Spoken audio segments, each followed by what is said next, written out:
एकत्र अनेक वर्ष काम केलेलं आहे. सगळ्यांना आमचे स्वभाव एकमेकाची माहिती आहे. आम्ही कामाची माणसं आहे. अण्णा पण तसा कामाचा आहे.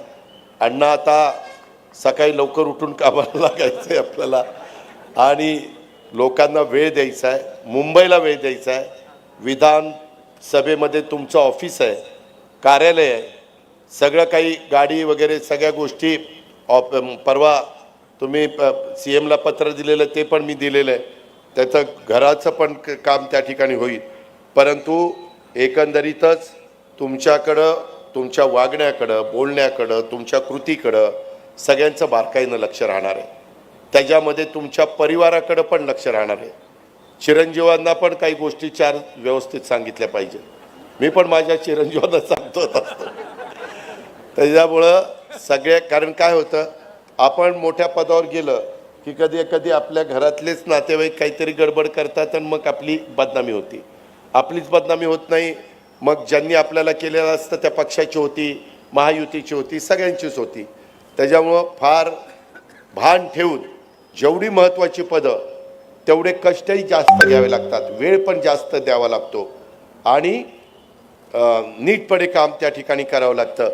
एकंदरीतच कुठेही भेदभाव न करता सर्वांना समान न्याय कसा मिळेल, समान संधी कशी मिळेल, तो मागासवर्गीय समाजातनं आलेला आहे. आपल्या त्या समाजाला कसा आपल्याला न्याय देता येईल, आपल्या आदिवासी समाजाला कसा न्याय देता येईल, आपल्या अल्पसंख्याक समाजाला कसा न्याय देता येईल, आपल्या इतर मागासवर्गीय समाजाला कसा, असं कुणाला वाटता कामा नये. आपल्या कामातनं याला ही एकाच जातीचा विचार करतोय अशा पद्धतीचा शिक्का आपण कुणी लोकप्रतिनिधी या नात्याने आपल्यावर बसून द्यायचा नाही. बाकीच्यांनी पण नगरसेवक नगरसेविका म्हणून काम करत असताना तुम्ही पण त्या पद्धतीनं त्या ठिकाणी करू नका. समान संधी देण्याचं काम आणि निष्पक्षपणे लोकांचं काम करण्याचं, आणि एक महाराष्ट्राच्या विधानसभेला एक गौरवशाली वारसा आहे, परंपरा आहे. खूप मोठी मोठी लोक त्या पदावर त्या ठिकाणी बसलेली आहेत आणि त्या परंपरेचं पालन करण्याचं काम हे तुमच्याकडनं होईल. तुम्ही तर शब्द दिलेलाच आहे, परंतु त्या पद्धतीनं ते झालं पाहिजे आणि याची मला खात्री आहे की तुम्ही ते कराल.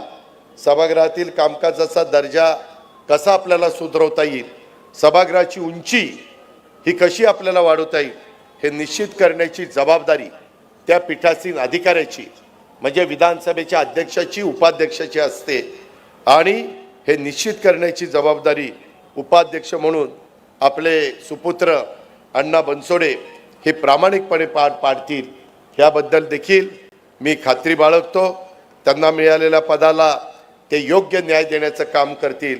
आपल्या प्रत्येक पिंपरी चिंचवडकरांना मान अभिमानानं उंचावली जाईल, अभिमानाने ताठ होईल, अशाच पद्धतीचं काम अण्णाच्या हातनं घडेल अशा प्रकारची अपेक्षा व्यक्त करतो.